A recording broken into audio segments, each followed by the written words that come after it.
The title of this writing is Unhappy Holidays. When the holidays come, for some, the holiday blues are not far behind. Here's a Grasshopper message about unhappiness from Christmas past. I hope you take the time to get a feel for it. Speaking from personal experience, we wage a war against unhappiness and lose every battle. Problem is the declaration of war. It'd be much more healthy and productive if we learned to peacefully coexist with unhappiness. It's like dog poop. It's everywhere and it'll always be around. Reminds me of a story. Some 30 years ago, I took some training in the martial art of Aikido. After being instructed in the basic movements, holds and falls, the most counterintuitive thing was to learn to step into an attack. Every natural instinct seems to want us to move back and away from our attacker. The objective is to move in smaller circles than your attacker.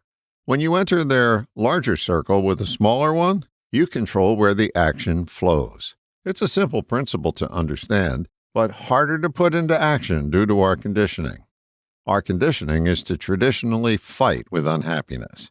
We have plenty of help. Our entire advertising culture preys upon the conditioning that there is something wrong with being unhappy and offers us a quick fix. The medical and psychological community follows suit with prescriptions and remedies to chase away the blues. Unhappy does not feel good, and who in their right mind would want it to stay around? We'd be better served as human beings to let unhappiness have a timeshare unit within us. When it shows up, treat it with respect and spend time with it.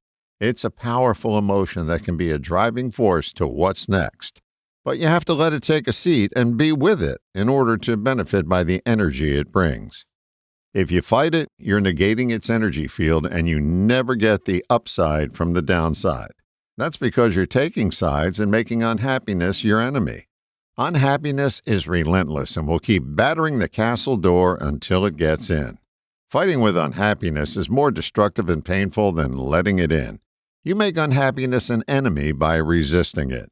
Make Unhappiness Your Friend is a book title that probably won't sell and a practice that wouldn't catch on. But making it an acquaintance delivers benefits.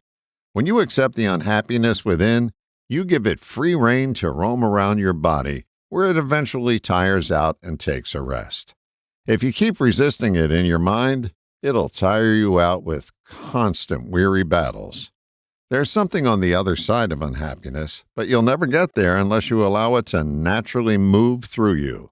Again, like Aikido, this is counterintuitive and highly effective.